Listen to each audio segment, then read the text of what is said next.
If you've ever seen my wardrobe, diet, or affection that I give to my extended family, you'll know that I'm all about the bare minimum. So why not use that same idealism towards learning the ukulele? Now, ukulele gets a lot of hate, but I think at its core, I personally think of it as an instrument of accompaniment. So if you just want to maybe like learn some quick songs, it's really kind of easy to get a handle on it, and you only need to learn a few different chords and see how they move to really kind of be set in whatever ukulele challenges might present itself. Now, I might get some, ukulele hate from people who are just really, masters at the instrument, but I think just as far as like the bare necessities of what you need to learn on a ukulele, it's really easy, so you might as well take the time, especially if you already know a little bit of guitar, because it translates really easily, and it's kind of just a skill that you can always like pop out and just, rock out whenever you want, okay? So I'm rocking out this Ortega Guitars ukulele, which I think is a really nice one, and all we have to do is learn 6 chords in a key, all right? So a lot of these are going to be familiar to guitar players, and a lot of them are going to be a little bit different. There's only 4 strings on a ukulele. G, C, E, A are the names of the strings. And the great thing about it is it's so accessible to anybody at any skill level. Okay, a C major chord looks like this. You just hold down the 3rd fret on the highest string, okay? So we're gonna learn all the main chords that you'll ever see in the key of C, and then how to move those using the exact same shapes. So again, this is really all you need. Again, you can get as in-depth as you want, but we're just gonna go through the main 6 chords in the key of C and see how we can move them around, all right? So this is the first chord, the 1 chord in the key of C. There's 6 main chords. C major, D minor, E minor, F major, G major, and A minor, okay? So 3rd fret on what is the A string, and then all open is going to give you C major, right? The next thing we're going to do is go to a D minor. Now I'm just going to play the highest 3 strings. Well, when I say highest, I'm thinking of the 3 closest to the ground, even though the weird jacked up thing about a ukulele is the low G string. In guitar speak, I'm thinking of lower string. This is actually higher. But D minor is going to look like this, okay? My middle finger is on the 2nd fret of the C string.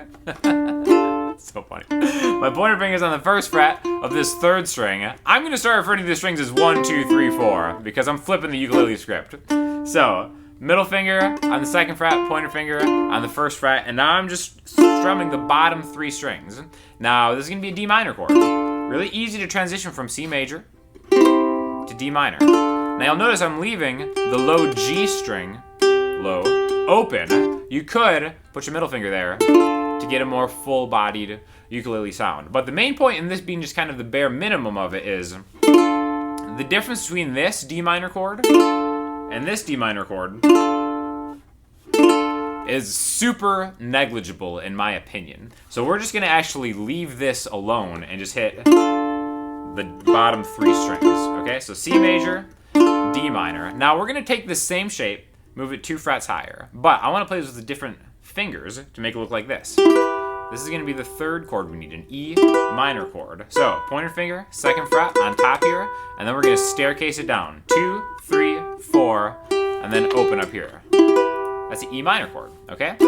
Now, you'll notice this is really the same shape. If we move this back 2 frets, your pointer finger ends up off the fretboard, and we end up D minor to E minor, okay? So, this is a very important concept in being, a comprehensive ukulele lesson.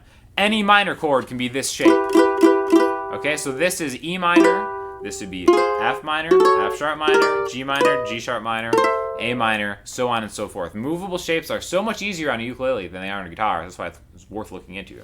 Alright, so C major, D minor, E minor, F major is going to be the 4 chord. Looks like this, okay? Maybe like a minor 7 chord shape on a guitar. I've got my middle stringer right here on the 1st fret, the 2nd fret of the 1st string here. Open on the next one. Pointer finger on that 3rd string. And I strum all of them. Okay, so this is a 4 chord. Now again, we're going to start moving this around in a bar chord way in a minute, but think of this as an F major chord, the 4 chord in any key. Now, if you've ever played a D major chord on a guitar, it looks like this, right? Okay, this is actually a G major chord. Kind of confusing, but it's good because you already put the work in to learn this chord, so we can just rock it out like this, all right?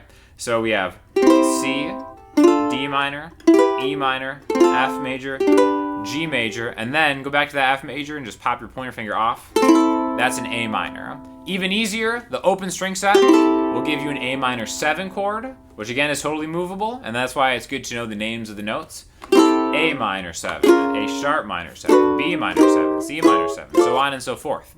So that's why knowing a little bit of music theory and a couple of shapes really is all you need to know on a ukulele, all right? So again, this is the chord scale in the key of C. C, D minor, E minor, F major, G major, A minor, back to C, okay? So that's just gonna teach you how to play anything in the key of C. But the really important thing is knowing how to move this stuff. So if we see the notes in the key of D, all we have to do is bar the 2nd fret and do the exact same thing, okay? So remember, that first chord, C, is just the 3rd fret. Now if I'm in a different key, I'm just gonna bar this and go 3 frets from the bar. So now this will technically be a D major chord. C major, C sharp major, D major. Now, even on a uke, bar chords can be a little bit of a challenge, but there's no excuse for you not to learn bar chords on a ukulele because anybody can do it. And I'm gonna shame you until you decide to get your game together and play a ukulele bar chord. So this is the 1 chord in the key of D, okay? So now the 2 chord, remember, looks just like this, where again, there's that D, we just move it all up because now we're 2nd fret here. Now, 2 chord just happens to be E minor. We already learned it in a different key. So it's that same thing.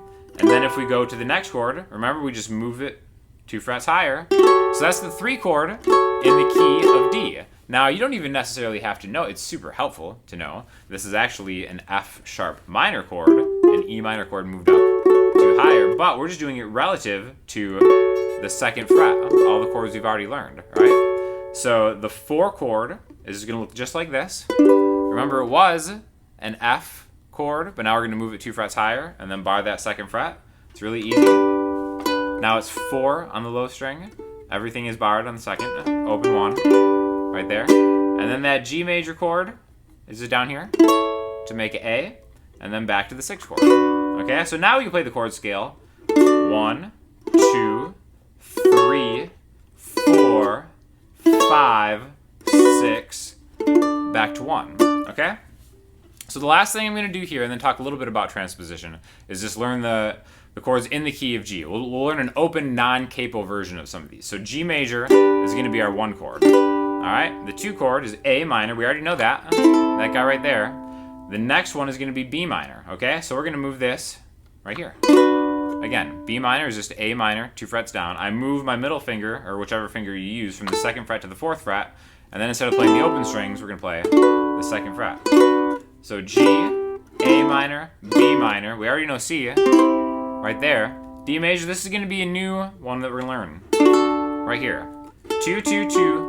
Open. So this is going to be like the last chord voicing we need for this. There's D, so G, A minor, B minor, C major, D major, E minor, and then back to G. Okay, so it's like, we're learning a couple different forms. We're learning how to move them around the fretboard, but the way that this is going to be really helpful is thinking of your pointer finger as a capo. And that's why I think one of the best resources on the internet for learning any kind of song is Ultimate Guitar, right? And this isn't like an advertisement for them, but they have a great thing on their web browser where you can transpose a key. So whenever you see a bunch of chords on Ultimate Guitar that you're not familiar with, that you want to play a uke, because there are some ukulele versions of different popular songs. Some of them just have guitar versions, right? Go to a guitar version that has a lot of stars, and then just keep hitting that transpose button, either up or down, until you get only chords that you recognize, right? So if you want, just keep hitting it until you see all either C, D minor, E minor, F major, G major, or A minors. And again, 90% of the songs you'll ever want to learn usually stay in a key with some exceptions. And those exceptions you can always just look up, really easy enough. And then once you kind of see how you've transposed it, you can figure out where to put your finger to use as a capo, okay? So again, I think it's, a ukulele is a great instrument for accompaniment, and this really doesn't include any kind of, melody, lead line stuff, but I think just as the bare necessities, the basics of playing ukulele, how you can use it, just start to immediately incorporate, start playing songs. I think it's really just a worthwhile thing to know that doesn't take a lot of time. So definitely check that out. If you have any questions or comments, let me know in the comment section, Instagram, Twitter, or the website, and I'll talk to you all soon. Thanks a lot.